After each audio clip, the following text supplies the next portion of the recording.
prinsip penentuan hukum. Apakah prinsip-prinsip hukum yang dibawa oleh ulama selain daripada memegang kepada Al-Quran dan Sunnah? Quran Sunnah tu asas, tetapi dasar tu apa prinsip-prinsip yang diguna pakai? Nanti kita akan bincang nanti. Dia ada 11 prinsip, dan semua itu dipegang dan selalu tuan-tuan dengar daripada mulut-mulut mufti-mufti di Malaysia khususnya. Tambah-tambah masa kita semayang berjarak-jarak ni kan, kita semayang berjarak-jarak ni, mufti-mufti pun ada sebut kenapa kita jarak-jarakkan. Dalam fatwa-fatwa ada sebut kenapa dijarak-jarakkan, berdasarkan prinsip-prinsip yang kita bawa nanti. Ada 9, ada 11 prinsip kesemuanya.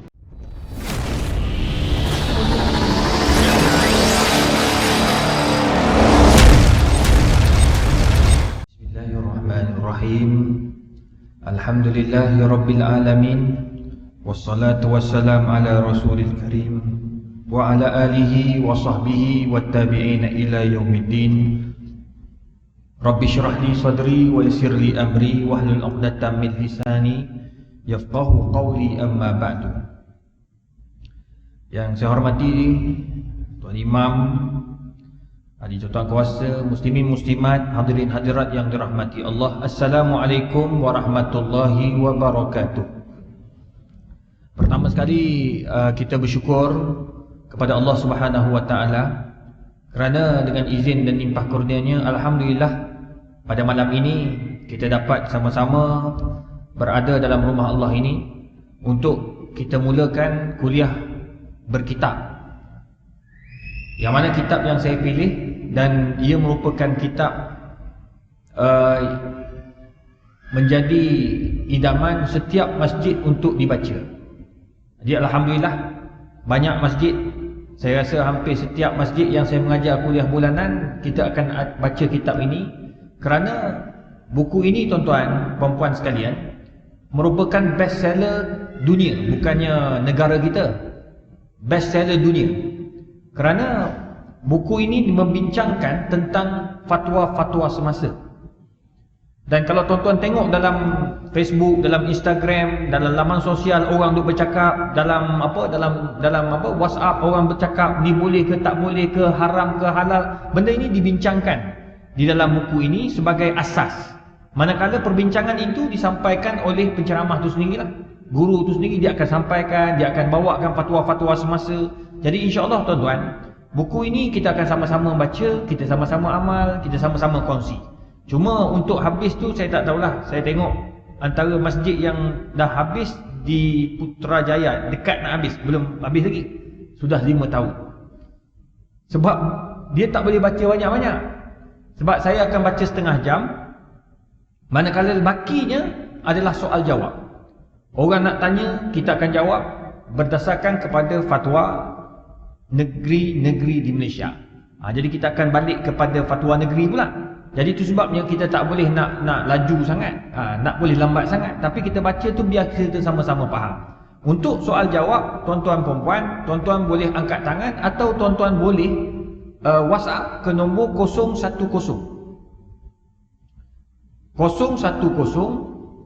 232 6621 010 232 6621. Ini nombor, dia akan ambil soalan-soalan dan dia akan hantar. Selalunya soalan tu banyak. Bila soalan banyak, saya akan jawab hanya ikut time yang telah diberikan. Kita tak boleh nak lebih lah. Sekarang ya, 010 232 6621. Jadi insya-Allah tuan-tuan, kita sama-sama baca. Semoga Allah Subhanahu Wa Taala mempermudahkan urusan kita. Cuma hari ini saya baca dalam buku bahasa Arab. Tuan-tuan boleh tengok dari buku tuan-tuan, sebab buku saya masih lagi bahasa Arab. Mungkin minta tolong pihak masjid dapatkan satu untuk saya. Boleh? Nanti saya, sebab apa nama dia cetakan berbeza, jadi senang kita ikut muka surat by muka surat. Untuk permulaan tuan-tuan perempuan, untuk buku ataupun rujukan ulama tersohor dunia ni tuan-tuan, dia ada 3 nama yang selalu disebut, dan rujukan dibuat oleh kebanyakan mufti-mufti dunia. Pertama, almarhum Profesor Dr. Wahbah Az-Zuhaili. Ini guru saya masa belajar dekat Syria dan telah pun meninggal dunia. Yang kedua, Profesor Dr. Muhammad Said Ramadan Al-Buti. Ini nombor 2. Kalau tuan-tuan tengok, banyak fatwa-fatwa, rujukan-rujukan diambil daripada pandangan-pandangan semasa almarhum. Nombor 3, Profesor Dr. Yusuf Al-Qaradawi. Daripada 3 nama besar ini, seorang ni je yang masih hidup dan cuma tidak sihat. Cuma kita doakan doktor sihat dan dipanjangkan umur. Kalau dulu masa dia sihat, tuan-tuan, umur dia dah tua. Kalau masa dia sihat, memang dia banyak menulis. 1 tahun tu mesti ada 2 ke 3 buah buku yang ditulis oleh Dr. Yusuf Al-Qaradawi. Dr. Yusuf Al-Qaradawi ini dengan Dr. Wahbah Az-Zuhaili, dua-dua ni pakar fiqh dan pakar akidah juga. Dua-dua ni, tuan-tuan, dia berbeza. Dr. Yusuf Al-Qaradawi, pandangan dia banyak lebih kepada fatwa barat. Sebab beliau banyak dirujuk oleh negara-negara bukan Islam, minoriti Islam. Jadi fatwa dia tu banyak ke arah situ. Manakala Dr. almarhum Wahbah Az-Zuhaili yang disebut Al-Fiqh Al-Islami tu, yang panjang tu, yang dirujuk tu, tuan-tuan, DBP ada buat terjemahan tak silap saya. Kalau tuan-tuan tengok kat situ, dia banyak balik kepada fatwa klasik. Dan fatwa itu banyak dipakai oleh negara kita dan juga negara-negara Arab. Dan oleh sebab itu kita baca ni, tuan-tuan, ada beberapa pandangan yang tak dipakai di Malaysia, tetapi kita baca sebagai ambil barakah saja. Tapi di Malaysia dia ada fatwa dia. Jadi kita, insya-Allah, kita akan ambil daripada sini dan kita akan sama-sama berkongsi, insya-Allah. Dan yang kedua, saya harap jangan ada yang malu nak bertanya. Kalau nak tanya, tanya dalam kuliah, itu lebih baik. Saya lebih suka begitu. Sebab bila kita baca dalam kuliah, kita kongsi dalam kuliah, pertama, soalan dia tu akan dikongsi untuk semua. Jadi soalan dia tu, jawapan akan dikongsi oleh semua, semua akan dapat faedah dan semua akan dapat pahala, insya-Allah. Tuan-tuan yang dikasihi sekalian, buku ini ada beberapa bab, dan bab pertama yang kita akan bincang, insya-Allah, pada malam ini baru membicarakan mengenai prinsip penentuan hukum. Apakah prinsip-prinsip hukum yang dibawa oleh ulama selain daripada memegang kepada Al-Quran dan Sunnah.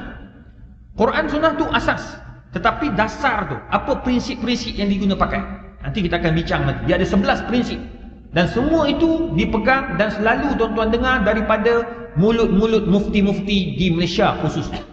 Tambah-tambah masa kita semayang berjarak-jarak ni kan, kita semayang berjarak-jarak ni, mufti-mufti pun ada sebut kenapa kita jarak-jarakkan. Dalam fatwa-fatwa ada sebut kenapa dijarak-jarakkan, berdasarkan prinsip-prinsip yang kita bawa nanti. Ada 9, ada 11 prinsip kesemuanya. Yang kedua, tuan-tuan yang dikasihi sekalian, Allah Ta'ala menyebut dalam surah A'raf ayat 32, dasar kepada buku ni. Kenapa buku ni dibuat? Kenapa buku ini dicetak? Kenapa buku ini ditulis oleh Dr. Yusuf Al-Qaradawi? Dan pandangan diambil daripada 4 mazhab. Kita pegang dengan mazhab Syafi'i. Allah Ta'ala sebut dalam Quran, "Qul man harrama zinatallah allati akhraja li'ibadihi wat tayyibati minal rizq." Ini asas. Sebab ada golongan masyarakat, tuan-tuan, mereka ini dia mengharamkan benda yang Allah tak haramkan. Itu bahaya. Bahaya. Pakai baju mahal. Dia pakai baju mahalnya haram. Tak boleh. Tak boleh nak hukum haram. Sebab setiap orang dihukum mengikut kemampuan. Ada orang datang pakai lembu pula dah, Lamborghini. Ni ada seorang jutawan Melayu Islam kita, baru beli Lamborghini, tuan-tuan. Bukan Lamborghini, satu lagi kata apa? Lamborghini. Alamak, saya pun tak ingat. Tapi adik-beradik lah Lamborghini. Yalah Lamborghini. Lamborghini ni harga dia, tuan-tuan tahu berapa? Dia hantar kat saya, dia kata, "Ustaz, doakan saya." Dia masa dapat dapat kereta ni, dia minta saya baca doa dan kereta ni. Tuan-tuan tahu berapa harga? 1.9 juta. Cantik, tuan-tuan, cantik, melampau. Asus ke apa? Khusus, gitulah bilang. Lamborghini Asus, lebih kurang gitulah. Khusus ke Asus, wallahu alam. Yang aku tahu kereta kelisa saya tu. Ni Asus 1.9 juta. Orang Islam kita kaya, alhamdulillah. Dia buat masjid tu banyak, memang banyak. Dia bantu masjid, bantu sekolah agama apa semua, memang banyak. Orang ada duit, nak kata haram? Tak boleh. Sebab dia guna kereta tu dengan kemampuan dan kekayaan dia ada. Ustaz, dia ni melampau, baik beli rumah. Bang, rumah dia harga 18 juta. Kolam mandi tingkat 3. Nak cakap apa? Kita kalau beli Asus tadi, harga 1.9 juta, rumah sewa, itu haram. Tu kena tengok dia punya kaedah. Dia tak boleh nak hukum-hukum semua, tak boleh. Jadi tu sebabnya tuan-tuan, ada orang dia mengharamkan benda yang tak haram, tak boleh. Ada pula yang halalkan benda yang haram, tu tak boleh. Tak apa, kita minum arak sikit-sikit tak ada masalah. Tak boleh. Tak apa, kita bubuh satu sudu je dalam white wine dia panggil. White wine ni dia bubuh dalam kek. Ni kita baru mesyuarat halal baru ni. Kita tarik segi halal sebab dalam kek tu dapati ada white wine. Wine putih. Dia masuk dalam tu, dia bubuh satu sudu je, tak banyak. Tetap kena tarik.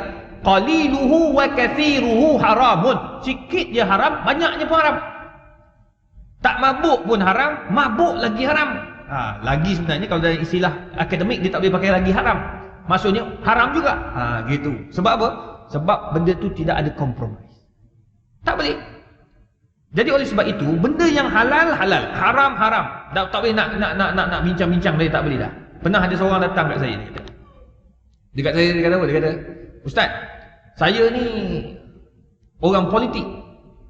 Jadi saya ni tak boleh lah Ustaz, ni zaman-zaman dah lama lah cerita ni, lama bukan yang sekarang ni Ustaz. Ni YB lama-lama ni. Dia kata, Ustaz, saya ni tak boleh lah Ustaz, kalau nak bercakap kan, saya gabrah Ustaz, kadang-kadang saya macam gebentar. Jadi saya kena minum sikit je Ustaz, sikit je. Dekat rumah saya tak minum depan orang lah, saya minum sikit-sikit je. Dulu tuan-tuan, orang besar-besar ni, rumah dia ada mini bar.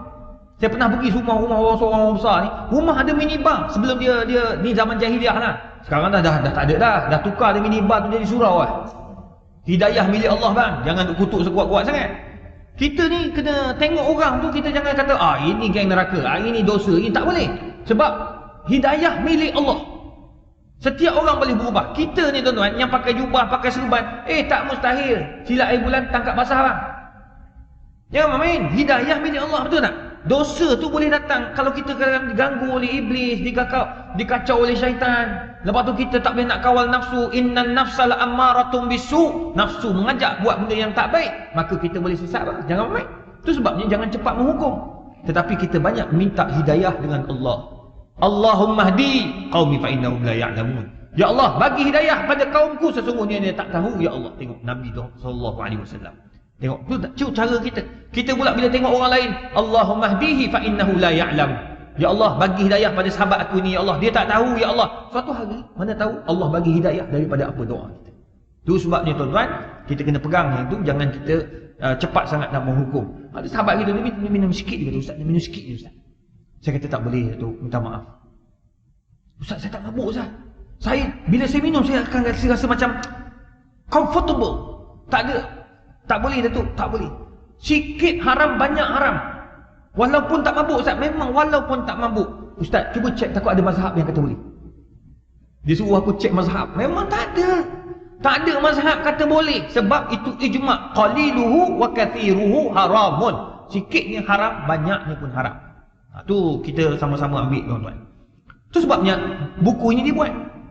Tu sebab kalau tuan-tuan tengok perbincangan dalam buku ni, dia semua benda-benda baru. Pembedahan kosmetik. Ni sekarang ni banyak kes pembedahan kosmetik. Bibir ni baru tadi 2 hari lepas. Orang tanya saya, Ustaz, baru ni sulam bedak. Ni sekarang ni bibir bedak pula. Sulam bibir bedak. Bibir tu jadi nampak cantik gitu. Pula dah belum selesai bibir sulam bedak kulit, dah keluar pula sulam bedak bibir. Bibir ni jadikan merah, pink gitu, pinkish gitu. Nampak cantik lah, lelaki perempuan pakai. Dia buat, dia cocok berapa bulan. Jadi tuan-tuan, benda ni semua benda-benda baru. Sama juga macam isu-isu muamalah. Kita bincang tentang apa? Hukum. Nanti kita akan masuk nanti bab akhir kot. Bab terakhir nanti dia akan ada satu tajuk yang berkaitan tentang apa? Muamalat. Muamalat, zakat memang zakat tu ada wajib, tetapi zakat semasa. Dia panggil zakat saham. Dia ada zakat apa lagi? Zakat pendapatan. Dia ada zakat apa lagi? Zakat zakat harta. Semua tu perlu dibayar dan dibincang dan difahamkan betul-betul.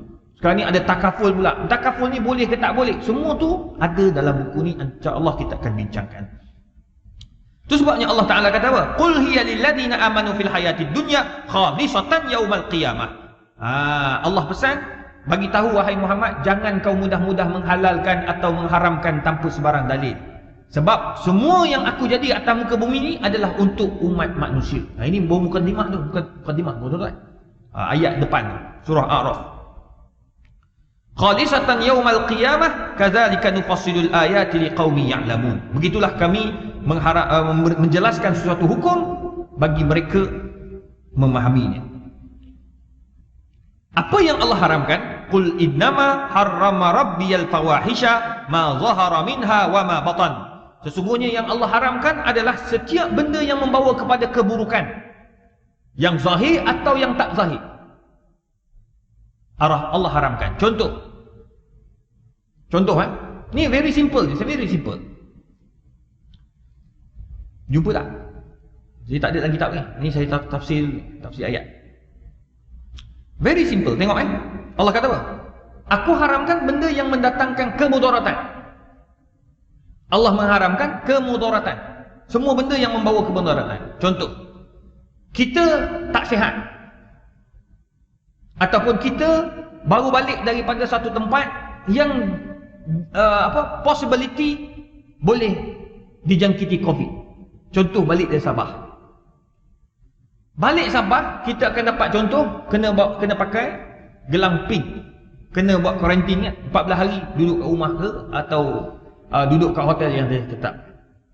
Tapi kita keluar, ini asalnya harus, tetapi berubah daripada harus menjadi haram. Kerana apa? Pertama, berkemungkinan ia boleh mendatangkan kemudaratan. Yang kedua, melawan atau bercanggah dengan undang-undang. Nombor 3, menyebabkan orang jadi tak senang hati. Tu kena faham tu. Orang tak suka. Tuan-tuan, tu sebabnya gelang-gelang tu tak boleh main-main. Tu ada baru ni ada orang buat lawak dengan gelang pink kan. Tak boleh. Sebab jangan kata main buat lawak macam tu. Saya pergi ke Langkawi baru ni tuan-tuan. Ada satu Dash Hotel. Orang Islam kita punya. Bagus hotel tu. Orang Islam kita punya. Bayangkan tuan-tuan, dia punya orang yang pengunjung yang duduk hotel tu, dia akan bagi ping. Semua hotel kawasan tu jadi takut. Sebab tengok ping dia dari jauh. Tengah mandi ping, habis orang pakat lari. Lah tadi pihak berkuasa tempatan telah mengarahkan tukar daripada pink kepada warna lain. Tukar warna putih, tukar warna biru, tukar warna lain. Sebab benda tu akan menyebabkan orang tak tenteram. Itu sebabnya tuan-tuan, dia boleh membawa kepada haram kalau benda tu tak baik.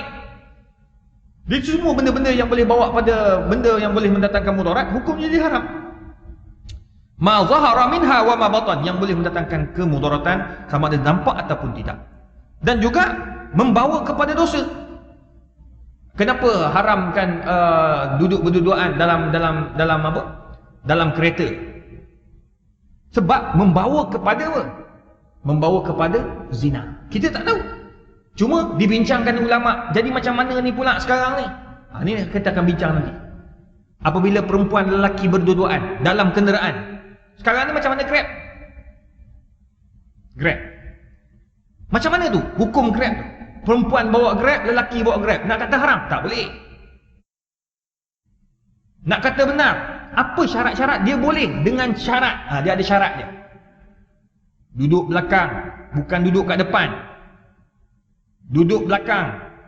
Dia kena jaga dia punya tu. Semua tu kena jaga.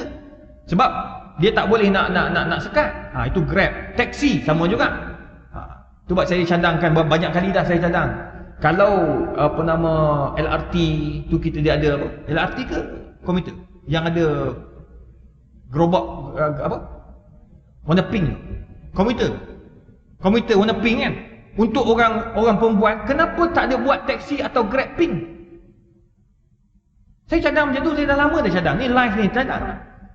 Harap-harap Kementerian Wanita dan Keluarga tu boleh fikirkan sama-sama. Buat satu khusus untuk perempuan je. Mana kita akan buat satu application, orang kata apa? Grab for women only. Jadi orang lelaki jangan menyibuk. Pondan macam nak duduk kat mana? Nanti akan sampai bab dia. Dia akan sampai bab dia nanti. Pondan nak kat mana duduk ni? Dia nak pakai yang mana? Yang umum ke yang perempuan? Tu nanti kita bincang. Tapi nak bagi tahu tuan-tuan, tu semua tu kita nak kena tahu. Macam contoh kita benda yang boleh bawa kepada ke pengharaman. Wilayah persekutuan, Jabatan Agama Islam Wilayah Persekutuan dibenarkan untuk tangkap maknyah-maknyah yang melampau-lampau ni. Yang seksi-seksi tepi-tepi jalan boleh tangkap dan berikan didikan kepada dia. Boleh. Atas dasar apa? Dia ikutlah dia punya undang-undang tu. Tapi kenapa dibenarkan? Sebab nak memberi pengajaran. Sebab benda tu kena tahan. Kalau tidak makin melampau dan makin melampau. Wal bagh bi ghairi haq, ataupun keburukan tanpa hak, mengambil hak orang tanpa hak. Ni semua akan kita bincang nanti. Ya, tanam pokok dalam kawasan rumah orang ataupun atas tanah orang, semua tu kita akan bincang. Wa an tusyriku billah ma lam yunazzil bihi sultana. Nanti kita akan bincang juga dalam ini. Buku ni ada juga tentang, dia panggil apa? Dia panggil tentang khurafat semasa. Ada. Dulu kita main anak panah. Tembak anak panah, tengok anak panah tu macam mana. Pergi tak pergi, kahwin atau tak, ambil kat anak panah tu. Sekarang tak dah. Sekarang moden pula. Moden, dia ada cara-cara dia. Sekarang ni khurafat, dalam handphone pun ada khurafat sekarang. Bahaya. Itu sebabnya kita akan bincang satu persatu.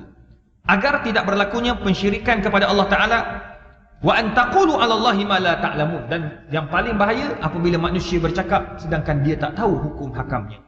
Itu antara benda yang kita ambil dasar kedua daripada penulisan buku ini dalam surah A'raf ayat 32 hingga 33. Tuan-tuan yang dikasihi sekalian, dalam bab pertama insya-Allah kita akan bincang mabadi al-Islam fi sya'nil halal wal haram. Prinsip-prinsip Islam dalam menentukan halal dan haram. Dia ada 11 prinsip. Kalau tuan-tuan tengok dalam buku tu, bab pertama tu dia ada berapa? 1, 2, 3, 4, 5, 6, 7, 8, 9, 10, 11. 11 prinsip inilah yang kita akan bincang. Kita akan tengok dia satu bab. Ini dipanggil konsep. Kalau dalam tesis dipanggil konsep. Tuan-tuan, prinsip ini, di sinilah ulama-ulama dia keluarkan hukum. Kenapa rokok tu haram? Dia ada dalam ni. Nanti kita apa nama? At-tahrim yattabi'ul khubus wad darar. Itu dia antara kaedah dia. Nanti kita bincang. Setiap benda yang mendatangkan kemudaratan, hukumnya membawa kepada haram. Rokok. Tu buat fatwa tentang rokok ni daripada awal 80-an lagi dah haram dah. Tetapi ada setengah kata makruh. Dia pakai kaedah lain pula. Dekat situ juga. Bila bertembung antara dua kaedah, nak ambil kaedah mana ni? Tu semua tu nanti kita akan bincang insya-Allah. Tuan-tuan yang dikasihi sekalian, sebelum masuk kaedah yang pertama, saya nak masuk kaedah pertama kita. Apakah yang tuan-tuan kena tahu, yang kena faham dari sudut hukum? Dia tak boleh lari daripada 3 benda. Pertama, halal. Apa itu halal? Halal huwal mubah alladhi in hallat indahu indal hadar wa udhina syari' fi fi'lih. Pertama, halal itu adalah semua benda yang dibenarkan oleh syarak untuk kita buat. Dalam Quran benarkan. Allah kata apa? Wa ahallallahu al-bai'a. Ya. Allah sebut perkataan jual beli. Allah menghalalkan jual, wa harramar riba. Allah haramkan riba. Nampak? Allah sebut jual beli. Maksudnya selagi mana jual beli itu membawa kepada kebaikan, tuan-tuan juallah tuan-tuan. Tak ada masalah. Nak ambil untung banyak, silakan, tak ada masalah. Tapi ingat, awak bila ambil untung lebih daripada uruf, dia akan menyebabkan orang tak nak beli pula nanti. Nasi lemak orang lain semua RM2, kau jual sampai RM5. Apa istimewa kau punya nasi lemak? Oh, saya tambah sotong sama besar dengan tapak kaki. Akhir. Tapi kalau sama besar dengan orang lain kau jual mahal juga, wabillahi taufik. Tak ada lah orang beli, betul tak? Tapi boleh tak dia nak jual? Boleh. Selagi mana ada orang nak beli, silakan. Ada orang jual Quran. Jual Quran, jual apa lah? Kata dia jual, harganya RM50, harga semasa. Tapi dia pergi jual RM80. Tuan-tuan, maka boleh tak? Boleh. Tapi ada ke orang nak beli dengan awak? Tak ada. Kecuali dia dah letakkan harga. Dah letakkan harga. Macam budak-budak muda tuan-tuan ni, apa? Ada saya tolong budak-budak muda ni. Di zaman ni zaman gawat. Dia orang guna nama saya untuk buat parfum. Parfum oud. Bau macam duduk kat Mekah apa semua kan. Dia sebab saya memang suka oud. Dari dulu lagi saya suka minyak wangi. Kalau beli kat Mekah, besar tu saya dapat daripada Adinda Sultan Selangor, kecil je. Saya bawa dia pergi Mekah, kecil je. Harga RM1,500. Bila duk ni memang mahal. Jadi bila budak-budak muda ni datang jumpa saya, berapa kali jumpa, sebab saya ni payah nak percaya kat orang, saya takut. Sebab orang guna nama ni kadang-kadang dia buat benda yang tak baik. Kita tak tahu apa-apa, dah jalan nama kita. Jadi akhirnya dia datang jumpa, bincang, saya suruh hantar proposal. Lepas tu dia kata nak buat minyak wangi. Saya kata minyak wangi macam mana? Dia pun jawab, dia kata kami nak buat minyak wangi gini. Saya kata kalau nak buat macam orang lain tak payah. Saya ni orang akademik, kalau nak buat mesti pelik daripada orang lain. Kalau setakat sama macam orang lain, tak payah.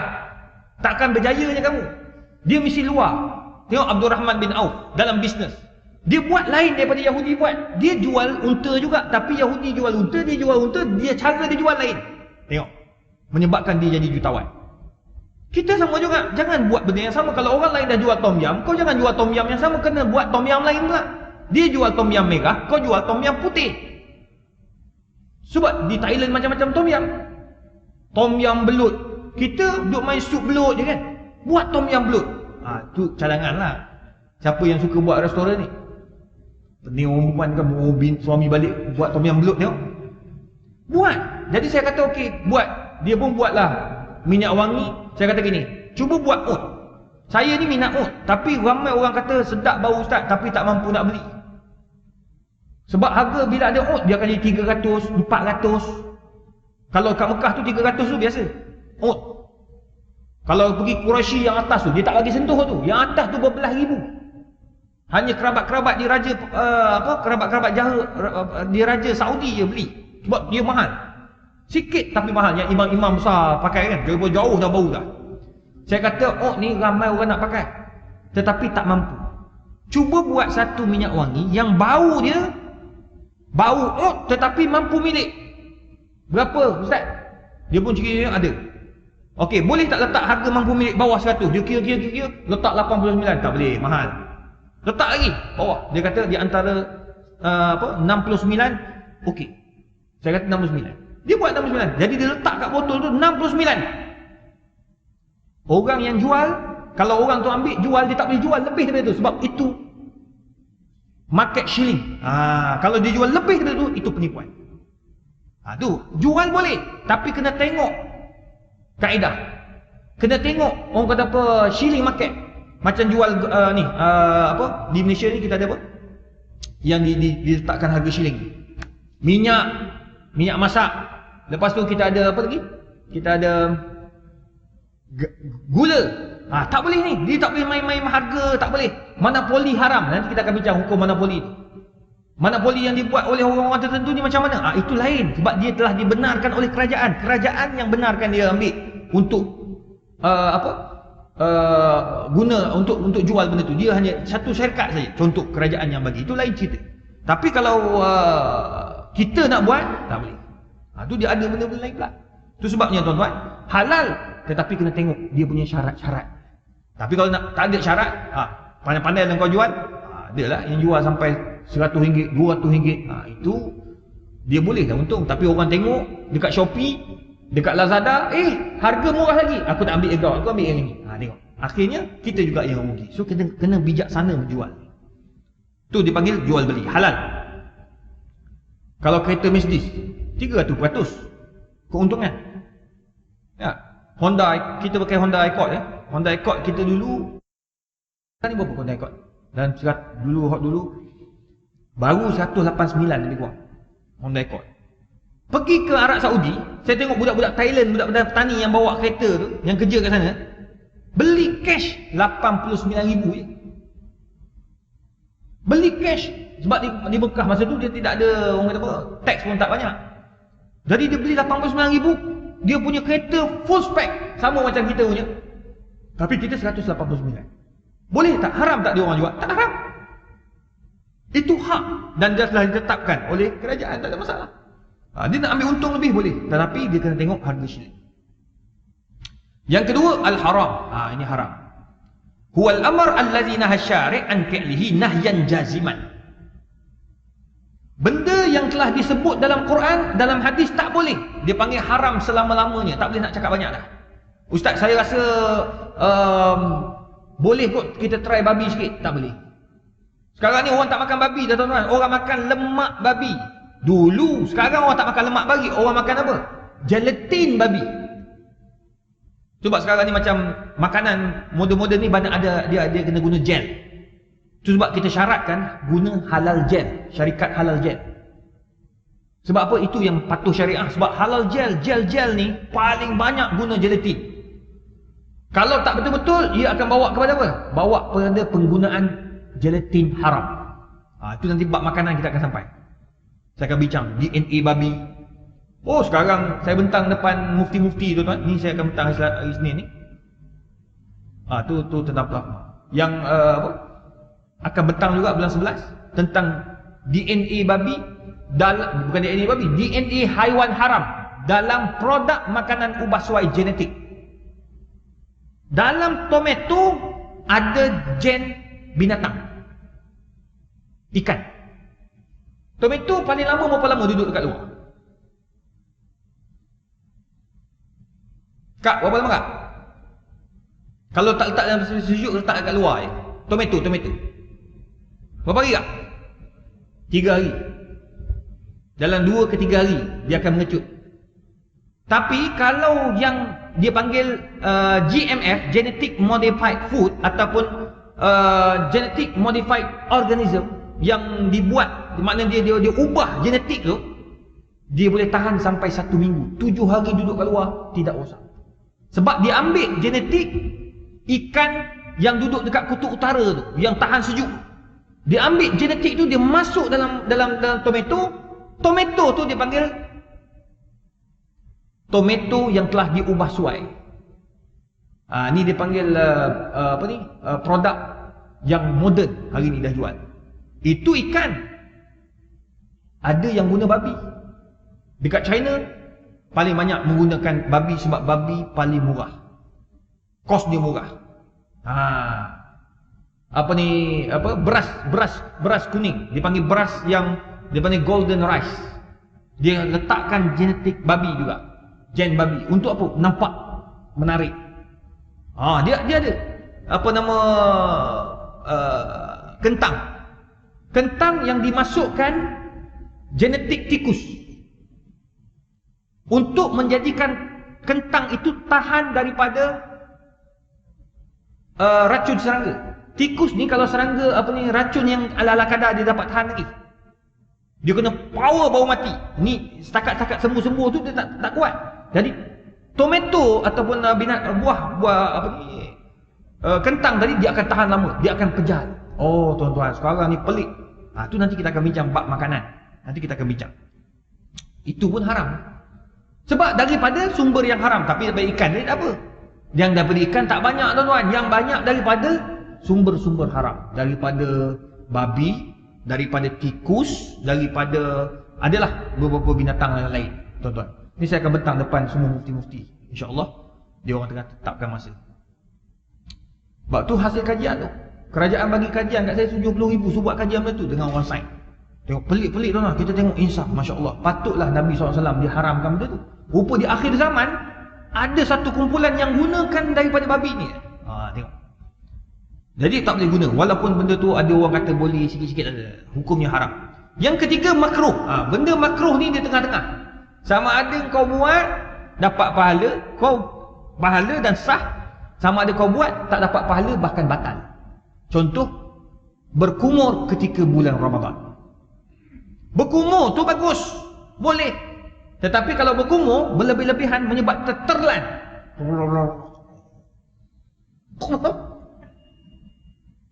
batal ke tak? batal. Sebab benda makruh engkau buat, batal.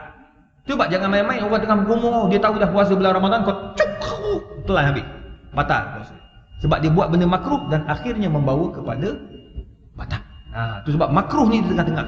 Jadi makruh ni elok tinggalkan. Kalau yang guna isap rokok sebab pandangan makruh, elok tinggalkan. Wallahu a'lam. Kita sambung pada bulan hadapan, terus masuk kepada kaedah yang pertama, prinsip yang pertama.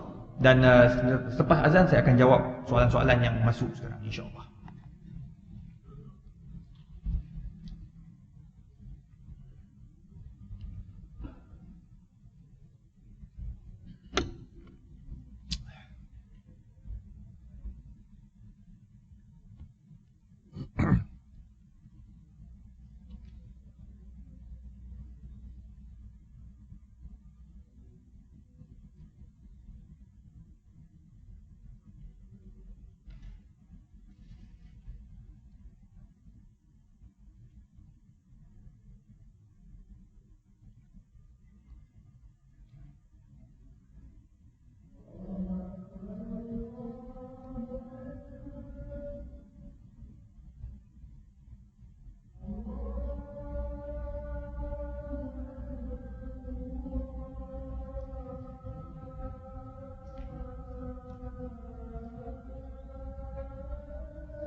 Tuan-tuan dan puan yang dikasihi sekalian, saya akan jawab soalan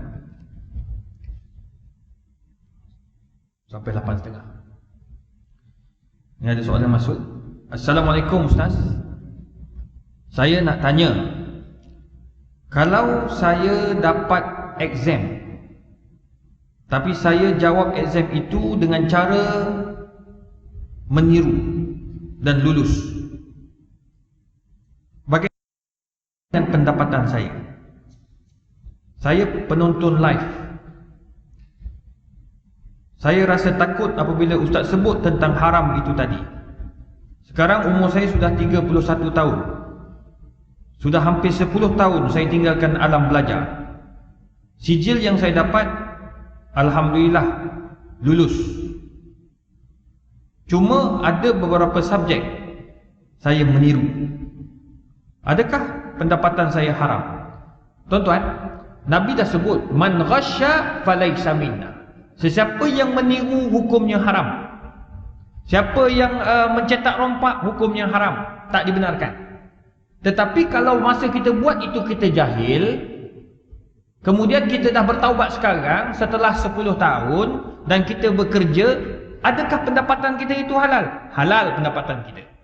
Cuma macam mana kita nak bersihkan pendapatan kita yang kita rasa zaman-zaman jahiliah dulu ada meniru satu subjek, dua subjek, daripada semua subjek tu ada satu dua yang saya meniru, bukan semua. Tapi saya rasa syubhah. Maka macam mana nak buat? Tuan-tuan, zakatkan harta tersebut. Dia panggil tazkiyatul mal. Kita bersihkan harta itu dengan berzakat. So tu bab kita disuruh untuk bayar zakat pendapatan. Jadi semua benda-benda yang mengelirukan, yang kita tak jelas tu, kita potong daripada zakat pendapatan itu untuk apa? Untuk memastikan harta kita itu sepenuhnya bersih. Itu lebih selamat. Jadi cuma puan jangan risau, anggaplah itu zaman-zaman jahiliah.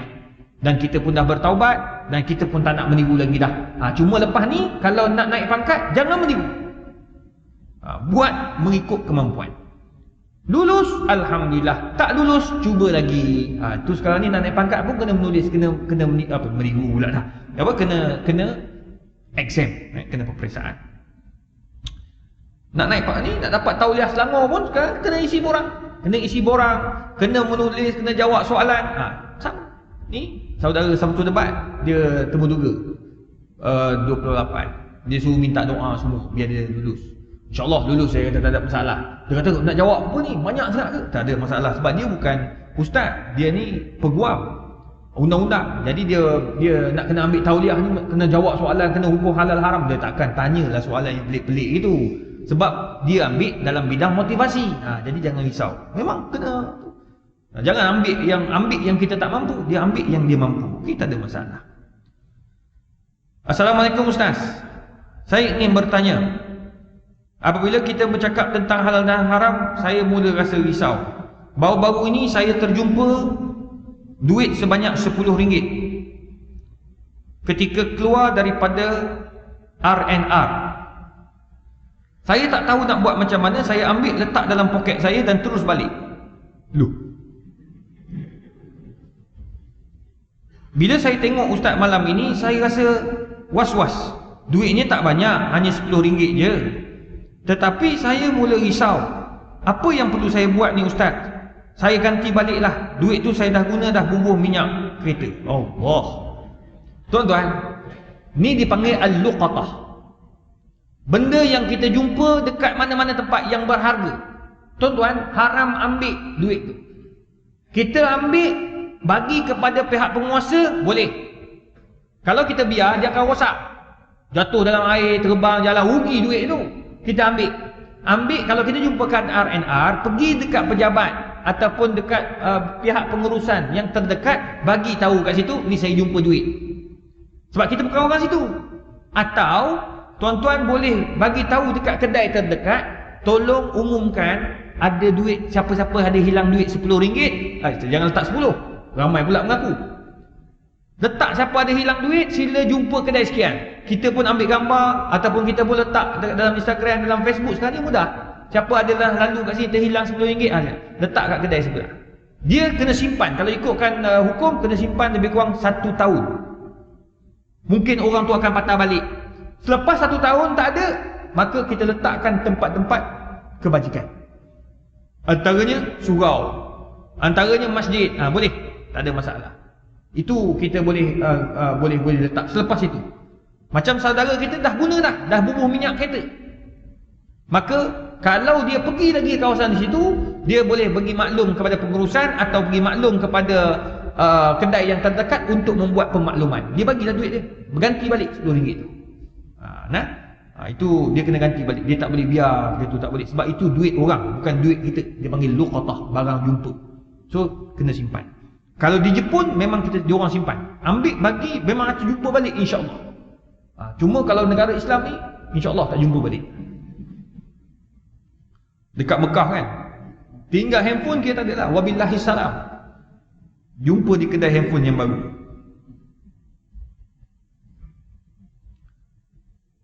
Assalamualaikum Ustaz, saya ingin bertanya berkaitan tentang sulam bedak yang Ustaz tanya tadi, yang Ustaz cakap tadi. Bagaimana hukumnya sebenarnya Ustaz? Sebab ada kawan-kawan saya yang buat benda ini tuan-tuan. Mufti-mufti pun sedang berbincang, tengah tunggu pakar-pakar kulit. Maknanya dia orang tengah kena buat kajian. Benda ni tak boleh nak hukum sembarangan. Sebab sulam bedak ni macam mana tuan-tuan? Ni semua ni orang perempuan punya mainan. Kita tak ada tuan-tuan. Pening kepala saya. Saya buat buku dah, fake kosmetik. Saya buat fake kosmetik tu, terbitan Telaga Biru, best seller, alhamdulillah. 3 kali cetakan rasanya. Habis orang jual. Tapi tuan-tuan, itu yang terkini dah tu. Ni ada lagi yang lebih terkini. Sulam bedak. Sulam bedak ni macam mana? Orang perempuan kan dia pakai makeup. Dia nak bagi nampak glowing, muka nampak kilat gitu kan. Dia akan pakai nampak kilat. Dia pakai foundation. Foundation so ada bintik-bintik tak nampak, dia akan tutup kilat muka. Jadi sekarang ini lepas pakai foundation dia akan pakai bedak. So lepas pakai bedak barulah dia akan pakai yang lain-lain. Oh ya Allah, sejam baru siap. Itu sebabnya tak pelik tuan-tuan. Kita tak ada masalah. Ceng-ceng-ceng siap dah kita. Ambil wuduk je. Tapi orang perempuan tak, dia nak jaga benda tu. Dia akan jaga. Dah fitrah orang perempuan, kecantikan tu memang fitrah dia. Itu sebabnya tempat-tempat kedai-kedai kosmetik ramai orang perempuan. Jadi orang perempuan dia nak bagi tahan, tak larat nak cuci apa semua, dia pergi ke kedai klinik kosmetik, dia akan buat sulam bedak. Sulam bedak ni dia akan simpan, dia akan tanam, dia akan inject, menyebabkan kulit tu akan sentiasa nampak glowing. Dia akan nampak kilat muka tu di lapisan kulit ni. So sekarang ni kami tak tentu hukum, tak boleh. Sebab benda tu duduk dalam ke duduk kat luar. Kalau duduk kat luar, kalau pakai foundation, ambil wuduk tak kena dia berminyak tau. Dia tak kena kulit. Maka tak sah wuduk. Sekarang ni benda tu bukan duduk kat luar, dia duduk kat dalam. So kulit tu nampak cantik, berkilat. Jadi kita nak kena dengar daripada pakar kulit. Bukan saya boleh ulama-ulama boleh tentukan hukum je tu, tak boleh. Pakar kulit akan bagi tahu benda tu duduk di dalam ke duduk kat luar. Kalau ambil wuduk kena tak kulit? Kalau dia orang sahkan kata kena kulit, maka selepas satu masalah. Sekarang ni mengubah ciptaan Tuhan ke tidak? Buat ke situ pula. Oh, doktor kata tak mengubah ciptaan Tuhan. Muka dia, itu muka dia, itu kulit dia, cuma nampak bersih. Dah selesai nombor 2. Nak tentukan hukum ni dia kena satu. Jadi dalam hal ini, untuk sulam bedak ni saya nasihatkan jangan guna lagi. Selagi tak keluar fatwa, selagi tu jangan guna lagi. Sebab benda tu meragukan. Hukum dia tu masih meragukan. Cuma kalau benda tu memang dah disahkan oleh mufti, tak ada masalah. Ambil wuduk pun tak ada masalah. Sebab dia cocok-cocok dia tahan berapa bulan ni. Dia macam botok juga. Botok 6 bulan. Cocok. Lepas 6 bulan cocok lagi. Tapi botok diharamkan kerana di dalam tu ada enzim babi. Fatwa dah bincang dah. Cuma sulam bedak ni belum ada lagi fatwa. So insya-Allah kita tunggu. Cuma untuk apa, orang kata ustaz tak boleh nak tunggu lah ustaz. Sebab apa? Kita nak tunggu. Benda ni kalau tunggu tak mendatangkan mudarat pun. Tak ada lagi orang mati sebab tak buat sulam bedak. Pakai je bedak yang ada, pakai dulu makeup yang ada. Selagi mana benda tu tak keluar hukum, jangan diambil lagi. Okey, soalan terakhir. Assalamualaikum Ustaz. Mohon pandangan. Apa pandangan Ustaz tentang Bitcoin? Boleh atau tidak? Tuan-tuan, baru ni masa saya bentang hukum depan mufti-mufti seluruh Malaysia, salah seorang daripada bank negara tengah bincang tentang Bitcoin. Dan Bitcoin ni agak complicated hukumnya, masih belum dapat ditentukan dengan jelas. Sebab terlalu banyak syarikat-syarikat yang buat Bitcoin, tetapi yang diiktiraf oleh bank negara hanya 4. Jadi yang banyak-banyak ni, possibility kena tipu tu ada. Bila bank negara tak cover, dia tidak iktiraf, maka jadi apa-apa tanggung sendiri. Bahkan saya jumpa ada seorang hilang dah sebanyak 200,000 hilang. Bitcoin dia hilang. Dia nak buat report macam mana? Sebab bank negara dah memang tak iktiraf pun yang dia ambil tu. Jadi oleh sebab itu, Bitcoin ni kalau tuan-tuan perempuan nak melabur dengan Bitcoin, nak beli Bitcoin, nak jual Bitcoin, pastikan tuan-tuan jumpa orang yang betul. Maksudnya, rujuk bank negara, tengok syarikat yang kita nak labur ni patuh syariah atau diiktiraf oleh bank negara ataupun tidak. Wa illa fala, kalau tidak tak payah, laburlah di tempat-tempat yang lebih selamat. Wallahu a'lam. Baik, habis soalan yang dalam ni. Ada kan? Soalan. Okey, soalan. Apa? Daun ketum. Oh, minum daun ketum. Apa hukum daun ketum? Dari sudut undang-undang di Malaysia memang tak boleh minum daun ketum. Maknanya kalau kita tanam daun ketum, jual daun ketum, memang kena dengan kita. Tapi boleh tak kita minum daun ketum? Minum daun ketum yang betul-betul original ke daun ketum untuk kita, untuk kesihatan. Minum sikit-sikit, dan kita pun bukan untuk tambah-tambah benda-benda yang bukan-bukan, tak ada masalah. Sebab al-aslu fil asya' ibahah. Asal pada setiap perkara itu adalah harus. Tapi sekarang ni daun ketum ni, zaman-zaman nenek moyang kita, saya tanya mak saya kata zaman dulu biasa minum air ketum ni.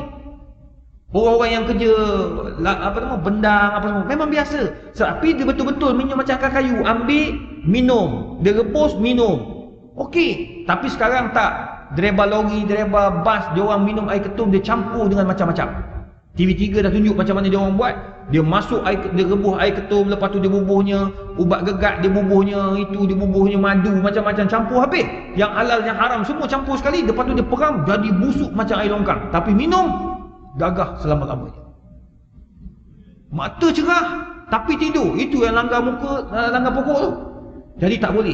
Orang dah salah guna. Jadi oleh yang demikian, hukum minum air ketum macam tuan nanti balik ke kampung, ada orang tua-tua sendirikan nak minum air ketum ni. Minum je. Tak apa, dia tak haram. Yang haram ni bila dah campur yang bukan-bukan. Kalau dia betul-betul orang tua-tua, dia buat, dia campur, dia rebus kan, boleh. Tongkat ali, dia sama macam tongkat ali. Dia barang panas semua ni. Tapi kalau kita minum, benda tu tak memabukkan, tak ada masalah. Cuma yang salah tu yang buat yang bukan-bukan, yang jual yang bukan-bukan, yang boleh memabukkan, yang boleh menghilangkan kita punya konsentrasi dan sebagainya. Itu kena. Macam menjual tak boleh lah, memang tak boleh. Undang-undang salah. Wallahualam. Kenapa minum air ketum? Oh, ada jiran-jiran offer. Ya Allah kau. Boleh, kalau dia buat sendiri, dia rebus sendiri, ambil kat kampung, boleh, tak ada masalah. Ada je orang tanam sendiri sikit yang diminum sendiri dia. Boleh, untuk itu boleh. Dia bukan haram sebab macam mabuk tu. Arak haram sebab mabuk, daun ketum tak haram sebab mabuk. Daun ketum tak haram sebab dia mendatangkan mudarat. Tapi daun ketum tu haram kerana ada orang dia salah guna. Gitu, kena faham tu. Jadi insya-Allah tuan-tuan, kita akan sembang tempat tu dalam tajuk fiqh al-at'imah.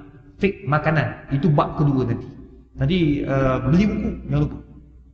Buku pun orang masjid dapatkan saya satu InsyaAllah nanti kan apa saya bayar. Allahu a'lam.